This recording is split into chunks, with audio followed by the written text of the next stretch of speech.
નમસ્કાર મિત્રો, તમારું દિલથી સ્વાગત છે.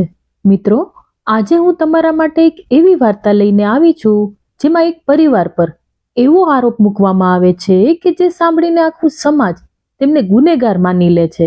એક એવી વહુ જે પોતાના સાસરિયાઓ સામે દહેજ અને ત્રાસનો આરોપ લગાવે છે. એક એવો દીકરો જેના પર પત્ની સાથે વિશ્વાસઘાત કરવાનો આરોપ લાગે છે.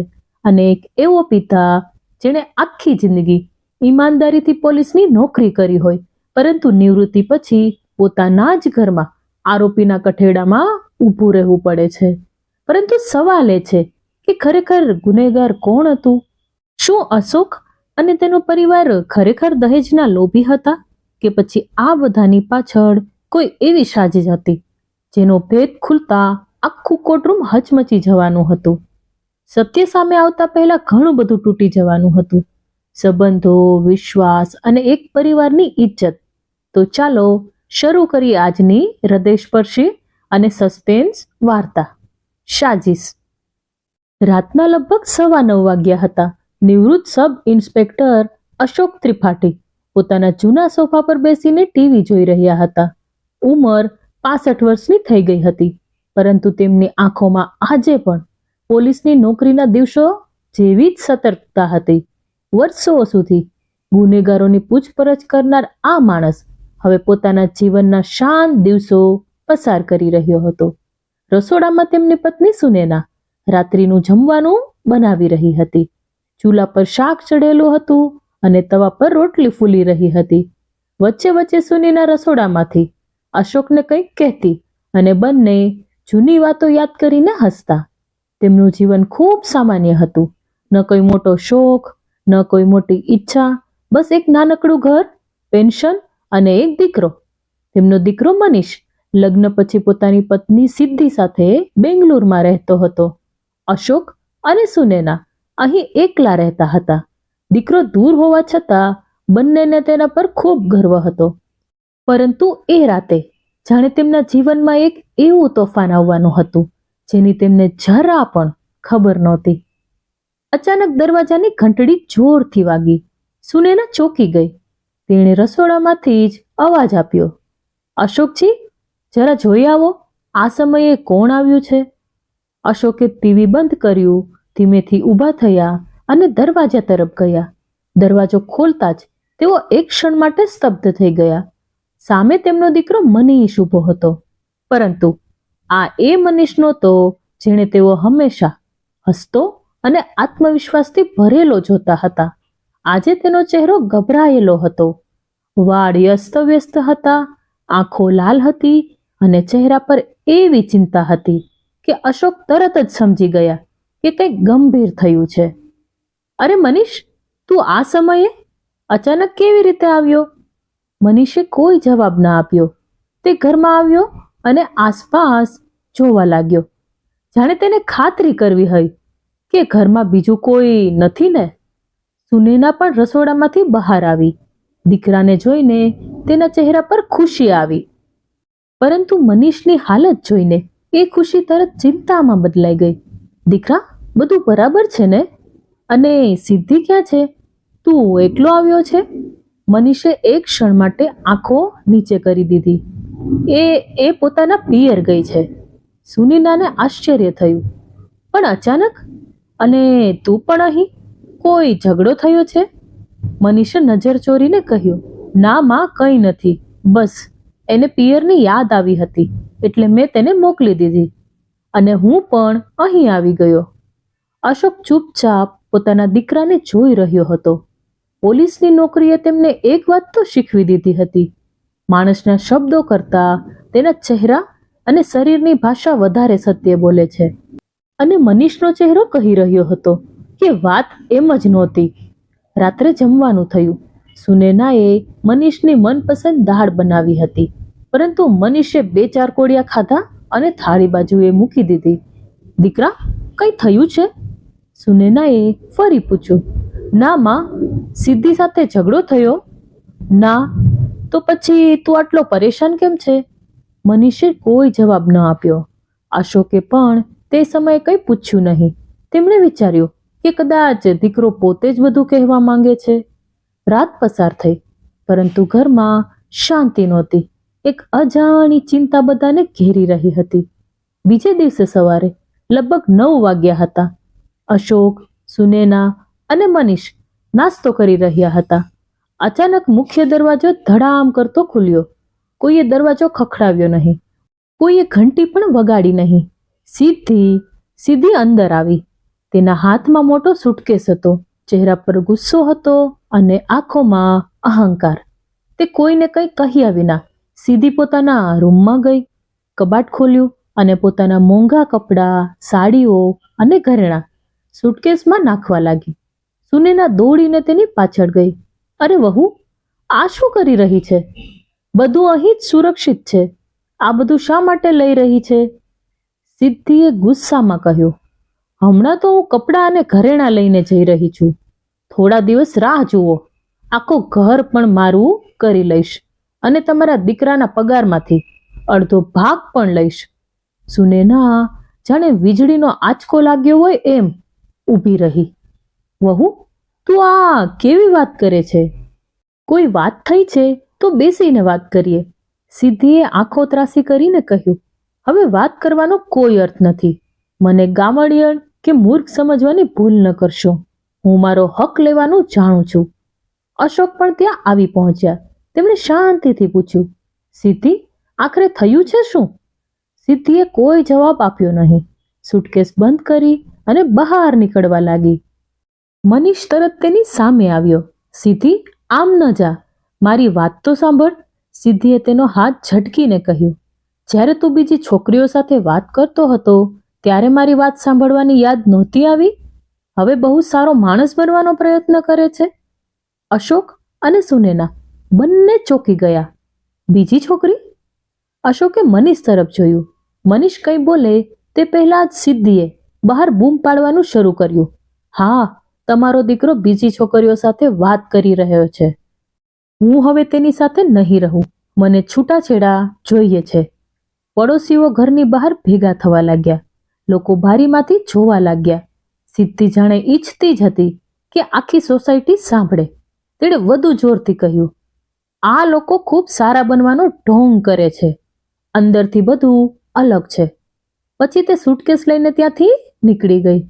સિદ્ધિના ગયા પછી ઘરમાં લાંબો સન્નાટો છવાઈ ગયો. અશોકે મનીષને કડક અવાજમાં પૂછ્યું, હવે બધું સાચું કહી દે, શું ચાલી રહ્યું છે? મનીષની આંખોમાં આંસુ આવી ગયા. પપ્પા, હું કસમ ખાઈને કહું છું, મારું કોઈ બીજી છોકરી સાથે કોઈ સંબંધ નથી. સિદ્ધિ લગ્ન પછીથી જ મારાથી દૂર રહેતી હતી. ન મારી સાથે વાત કરતી, ન મારી નજીક આવતી. મેં વિચાર્યું કે કદાચ સમય જતાં બધું સારું થઈ જશે. થોડા દિવસ પહેલા ફઈની દીકરી મીનાનો ફોન આવ્યો હતો. તેની MBAની પરીક્ષા હતી. તે કેટલાક પ્રશ્નો પૂછતી હતી. સિદ્ધિ સૂતી હતી એટલે તેને ખલેલ ન પડે તે માટે હું બાલ્કનીમાં જઈને વાત કરી રહ્યો હતો. મીનાને સમજાવી રહ્યો હતો. એટલામાં સિદ્ધિ આવી ગઈ. તેણે કંઈ સાંભળ્યું નહીં, કંઈ પૂછ્યું નહીં અને સીધો આરોપ લગાવી દીધો કે હું કોઈ છોકરી સાથે છુપાઈને વાત કરું છું. મેં ખૂબ સમજાવ્યું, પરંતુ તેણે મારી એક પણ વાત ન સાંભળી. બીજે દિવસે તે ઘર છોડીને ચાલી ગઈ. હું તેને પાછી લાવવા આવ્યો હતો. મને લાગ્યું કે કદાચ તે અહીં આવી હશે, પરંતુ ખબર પડી કે તે પોતાના પિયર ગઈ છે અને હવે અહીં આવીને તેને તમાશો કર્યો. તે તમે જોઈ લીધો. મનીષ રડી પડ્યો. જો હું ખોટો હોત તો પપ્પા, હું શા માટે અહીં આવત? હું તો તેને પાછી લાવવા આવ્યો હતો. અશોકભાઈ કંઈ બોલે તે પહેલા જ ફરી દરવાજાની ઘંટડી વાગી. આ વખતે બહાર પોલીસ ઊભી હતી. 2 પોલીસકર્મી અને એક મહિલા પોલીસકર્મી. મુખ્ય પોલીસકર્મીએ કડક અવાજમાં કહ્યું, તમારા વિરુદ્ધ દહેજ માટે ત્રાસ આપવાનો કેસ નોંધાયો છે. તમને બધાને ધરપકડ કરવામાં આવે છે. અશોકના ચહેરા પરનો રંગ ઉડી ગયો. દહેજ? પરંતુ તમે શું કહી રહ્યા છો? અમે તો... કોઈએ તેની વાત પૂરી થવા ન દીધી. મનીષને હાથકડી પહેરાવવામાં આવી. મહિલા પોલીસકર્મીએ સુનેનાનો હાથ પકડી લીધો. બહાર પડોશીઓ ફરી ભેગા થવા લાગ્યા. કાનાફૂસી શરૂ થઈ ગઈ. લાગે છે બહુ ત્રાસ આપતા હશે. આવા લોકો બહારથી સારા દેખાય છે. દહેજ માટે લોકો શું શું નથી કરતા. અશોક માટે આ શબ્દો કોઈ લાકડીના ઘા કરતા ઓછા નહોતા. આખી જિંદગી ઈમાનદારીથી પોલીસની નોકરી કરનાર માણસ આજે પોતાના જ પડોશીઓની નજરમાં ગુનેગાર બની ગયો હતો. ત્રણેયને પોલીસ સ્ટેશન લઈ જવામાં આવ્યા. લોકઅપમાં અલગ અલગ પૂછપરછ શરૂ થઈ. અશોકજીને એક કર્મચારીએ થપ્પડ મારી. તેમણે કહ્યું, હું પોતે નિવૃત્ત સબ ઇન્સ્પેક્ટર છું, મારી વાત તો સાંભળો. પોલીસ કર્મી હસ્યો. લાગે છે પોલીસમાં રહીને લોકોને કેવી રીતે હેરાન કરવા તે જ શીખ્યા છો. હવે ખબર પડશે. બીજી તરફ સુનૈનાને પણ અપમાનિત કરવામાં આવી. દહેજ જોઈતું હતું ને, વહુને ત્રાસ આપો છો. સુનૈનાના ચહેરા પર આંસુ વહેવા લાગ્યા. મેડમ, અમે તેને દીકરી સમજી હતી. 1 રૂપિયાની પણ માંગણી કરી નથી.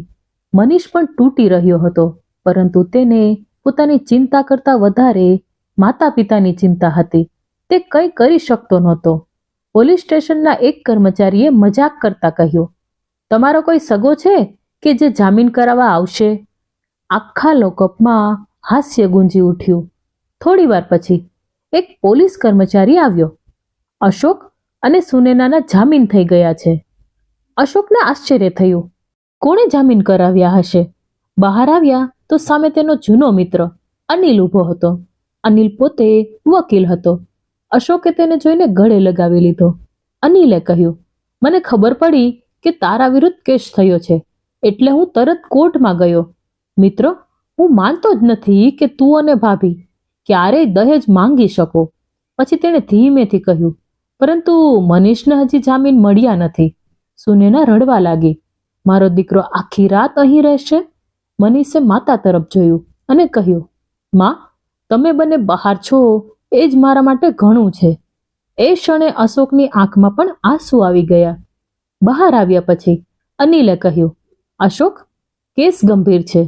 આવા કેસમાં શરૂઆતમાં પરિસ્થિતિ આરોપી પરિવાર વિરુદ્ધ જઈ શકે છે, એટલે આપણે ખૂબ સાવધાનીથી આગળ વધવું પડશે.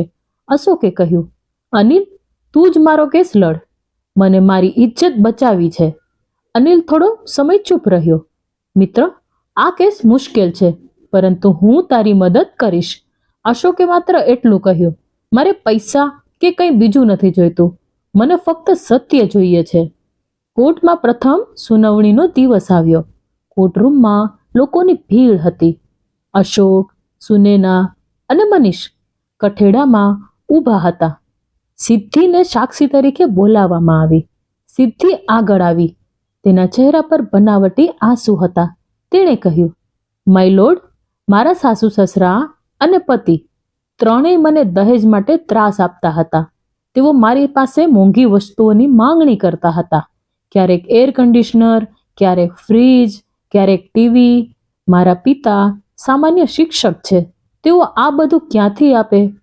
પછી તેણે પોતાના પતિ પર પણ આરોપ લગાવ્યો. મારા પતિના બીજી સ્ત્રીઓ સાથે સંબંધ છે. હું આ સહન કરી શકી નહીં. અંતે તેણે કહ્યું, મને છૂટાછેડા જોઈએ છે અને ભરણપોષણ તરીકે તેના પગારનો અડધો ભાગ તથા સંપત્તિમાં હિસ્સો પણ જોઈએ છે. કોર્ટરૂમમાં ચર્ચા થવા લાગી. સિદ્ધિના વકીલે એક વિડીયો રજૂ કર્યો.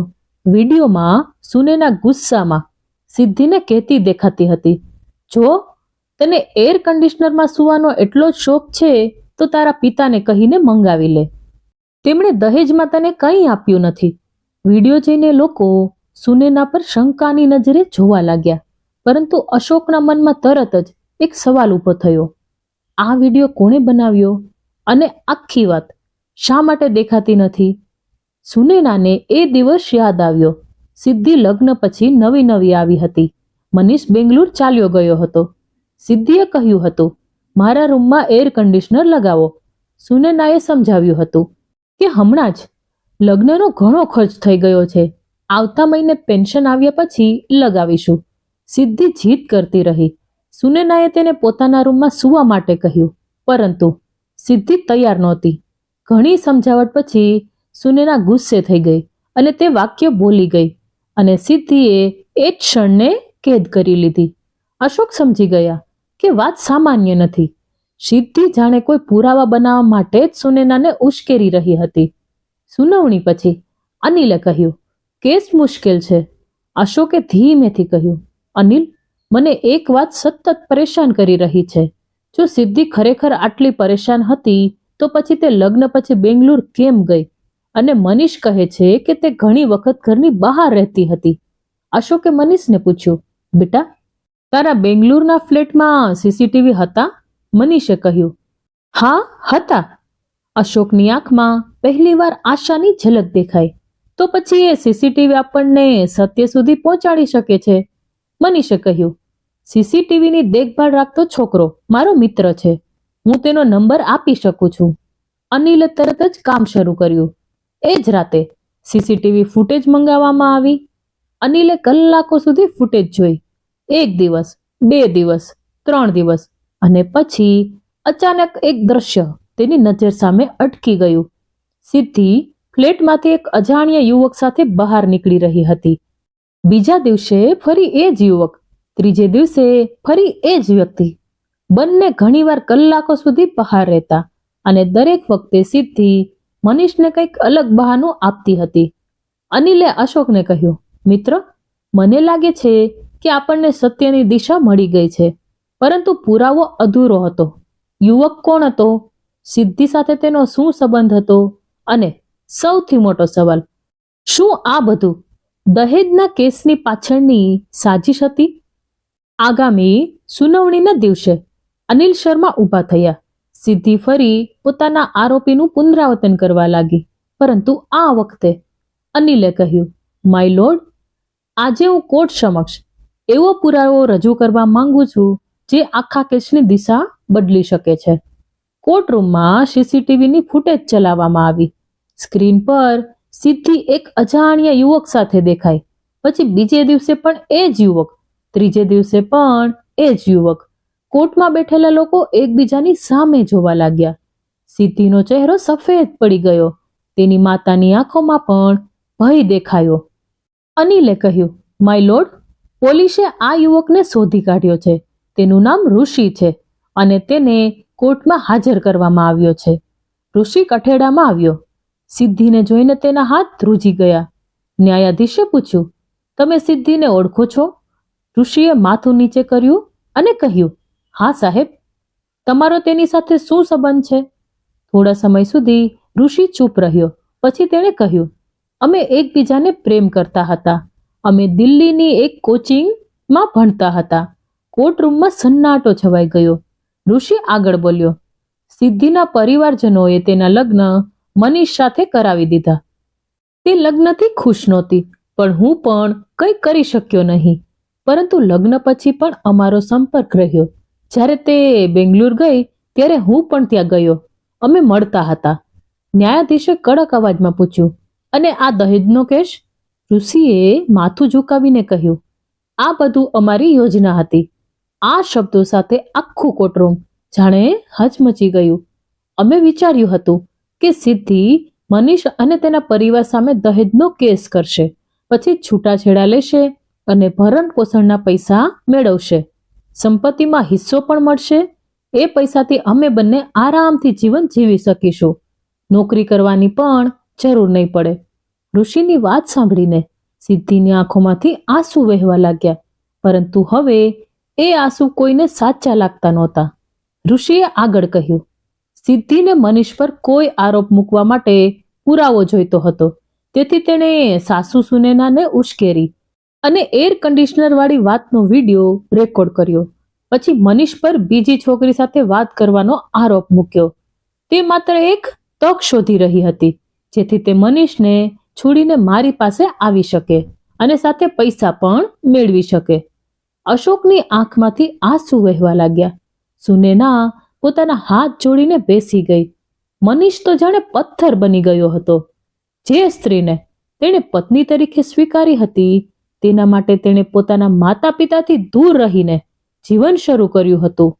તે જ સ્ત્રી તેના પરિવારને બરબાદ કરવાની યોજના બનાવી રહી હતી.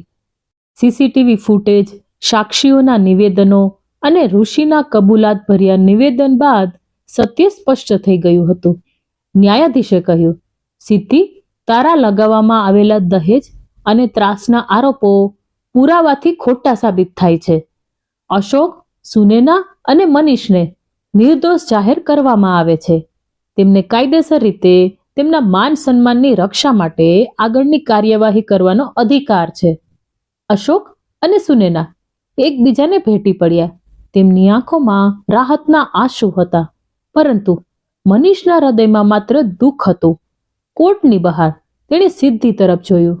મને લાગતું હતું કે તું મારી સાથે માત્ર ગુસ્સે છે. મને લાગતું હતું કે તને કોઈ ગેરસમજ થઈ છે, પરંતુ તું તો મારા પરિવારને જ બરબાદ કરવાની યોજના બનાવી રહી હતી. હવે મારી જિંદગીમાં ક્યારેય પાછી આવતી નહીં. સિદ્ધિ ઋષિ પાસે ગઈ. તેને લાગ્યું કે હવે ઓછામાં ઓછો ઋષિ તો તેને સ્વીકારશે, પરંતુ ઋષિએ પણ તેનો હાથ પકડીને દૂર કરી દીધી. હવે તારી પાસે પૈસા નથી, સંપત્તિનો પણ હિસ્સો નથી, મારી પાસે નોકરી નથી અને તારી પાસે પણ કંઈ નથી. હું તારી સાથે જીવન શરૂ કરી શકતો નથી. મારા પરિવારને પણ તું સ્વીકાર્ય નથી. આટલું કહીને ઋષિ ત્યાંથી ચાલ્યો ગયો. સિદ્ધિ એકલી ઊભી રહી ગઈ. જે માણસ માટે તેણે આખું ઘર તોડી નાખ્યું હતું, જેની સાથે જીવનના સપના જોયા હતા, એ જ માણસ આજે તેને છોડીને ચાલ્યો ગયો હતો. તે તૂટેલા હૃદયથી પોતાના પિયર પહોંચી, પરંતુ માતાએ પણ દરવાજો બંધ કરી દીધો. મને લાગ્યું હતું કે તારા સાસરિયાઓ ખરાબ છે અને તું નિર્દોષ છે, પરંતુ આજે સત્ય ખબર પડી ગઈ છે. તું આ ઘરમાં પણ રહી શકશે નહીં. સિદ્ધિ આંસુ સાથે બોલી, માં, હું ક્યાં જાઉં? માતાએ કહ્યું, જેના માટે આ બધું કર્યું હતું તેની પાસે જા, પરંતુ અહીં હવે તારી કોઈ જગ્યા નથી. પિતાએ તો તેનો ચહેરો પણ જોવાનો ઇનકાર કરી દીધો. સિદ્ધિ પોતાનો સામાન લઈને એક ભાડાના મકાનમાં રહેવા લાગી. મહિનાઓ સુધી પોતાના ઘરેણાં વેચીને જીવન ચલાવ્યું. સમય પસાર થતો ગયો. એક દિવસ તેને સમજાયું કે તેણે પોતાના જીવનની સૌથી મોટી ભૂલ કરી હતી. મનીષ ખરાબ માણસ નહોતો. તે ખરેખર તેને પ્રેમ કરતો હતો. અશોક અને સુનેનાએ પણ તેને દીકરીની જેમ સ્વીકારી હતી, પરંતુ હવે ઘણું મોડું થઈ ગયું હતું. એક દિવસ તેણે વિચાર્યું, જો હું મનીષ પાસે જઈને માફી માંગુ તો કદાચ તે મને માફ કરી દેશે. તે બાકી રહેલા ઘરેણાં લઈને મનીષના ઘરે પહોંચી, પરંતુ ઘર બહાર પહોંચતા જ તેના પગ થંભી ગયા. આખું ઘર સજેલું હતું. ફૂલોની સજાવટ હતી. દરવાજા પર લખેલું હતું, મનીષ વેડ્સ નિધિ. સિદ્ધિની આંખો પહોળી થઈ ગઈ. નિધિ? તે ધીમેથી બોલી, અને પછી તેને ખબર પડી કે નિધિ કોઈ બીજું નહીં, પરંતુ અનિલ શર્માની દીકરી હતી. એ જ અનિલ જેણે અશોક અને તેના પરિવારને સત્ય માટે લડવામાં મદદ કરી હતી. સિદ્ધિ ત્યાં જ ફૂટી ફૂટીને રડવા લાગી. ઉપરથી મનીષે તેને જોઈ લીધી. સિદ્ધિના મનમાં એક છેલ્લી આશા જાગી. કદાચ મનીષ મને અંદર બોલાવશે, કદાચ તે મને માફ કરશે. મનીષે એક નોકરને નીચે મોકલ્યો. નોકર સિદ્ધિ પાસે આવ્યો અને કહ્યું, મેડમ, સાહેબનો આ આદેશ છે કે તમે અહીં ઊભા ન રહો. તરત જ અહીંથી ચાલ્યા જાઓ. સિદ્ધિએ મનીષ તરફ જોયું, પરંતુ મનીષે તેની તરફ ફરીને જોયું જ નહીં. નોકરે તેનો સામાન ઉઠાવીને રસ્તા પર મૂકી દીધો. સિદ્ધિની આંખોમાંથી આંસુ વહેવા લાગ્યા. તે ધીમે ધીમે ત્યાંથી ચાલતી થઈ. પાછળથી લગ્નના સંગીતના અવાજો આવી રહ્યા હતો, પરંતુ તેના જીવનમાં હવે કોઈ સંગીત નહોતું. તેણે પોતાના હાથેથી જ સંબંધો તોડ્યા હતા. હવે તે સંબંધો પાછા મળવાના નહોતા. ન તો તે સાસરિયાની રહી, ન પિયરની. ન ઋષિનો પ્રેમ મળ્યો, ન મનીષનો વિશ્વાસ પાછો મળ્યો. પૈસા મેળવવાની લાલચમાં તેણે બધું જ ગુમાવી દીધું, જે કદાચ પૈસાથી ક્યારેય ખરીદી શકાય નહીં. પ્રેમ, વિશ્વાસ અને સન્માન. મિત્રો, આ વાર્તા આપણને એક ખૂબ મોટી વાત શીખવે છે. કોઈ પણ સંબંધમાં સમસ્યા આવે ત્યારે તરત જ બદલો લેવા કે કોઈને બરબાદ કરવાની યોજના બનાવવાને બદલે સાચી વાતચીત કરવી જોઈએ. ખોટા આરોપો અને ખોટા પુરાવાથી કદાચ થોડા સમય માટે કોઈને મુશ્કેલીમાં મૂકી શકાય, પરંતુ સત્યને લાંબા સમય સુધી છુપાવી શકાય નહીં. અશોક અને તેના પરિવારને પણ એક સમય એવો આવ્યો હતો જ્યારે આખું સમાજ તેને ગુનેગાર માનતું હતું, પરંતુ અંતે સત્ય સામે આવ્યું. હવે સવાલ તમારો છે, શું સિદ્ધિ સાથે જે થયું તે યોગ્ય હતું? શું મનીષે તેને બીજી તક આપવી જોઈએ હતી? કે પછી વિશ્વાસ એકવાર તૂટી જાય પછી સંબંધને ફરીથી જીવંત કરવો શક્ય નથી? તમારા વિચારો અમને કમેન્ટમાં જરૂરથી જણાવજો. જો તમને અમારી આ વાર્તા પસંદ આવી હોય તો વિડીયોને લાઈક કરો, તમારા મિત્રો અને સગા સંબંધીઓ સાથે શેર કરો અને ચેનલને સબસ્ક્રાઇબ કરવાનું બિલકુલ ભૂલશો નહીં. આવી જ હૃદયસ્પર્શી, સસ્પેન્સથી ભરેલી, જીવનમાં કંઈક નવું શીખવી જાય તેવી વાર્તાઓ સાંભળવા માટે અમારી સાથે જોડાયેલા રહો. અને હા મિત્રો, જતા જતા એક વાત જરૂર જણાવીશ. તમે આ વિડીયો ભારતના કયા શહેરમાંથી સાંભળી રહ્યા છો કે દુનિયાના કયા ખૂણેથી સાંભળી રહ્યા છો એ પણ મને કમેન્ટમાં જરૂરથી જણાવજો. ફરી મળીશું આવી જ એક નવી અને હૃદયસ્પર્શી વાર્તા સાથે. ત્યાં સુધી સ્વસ્થ રહો, ખુશ રહો અને તમારા પરિવારની સાથે રહો. ધન્યવાદ. જય શ્રી કૃષ્ણ.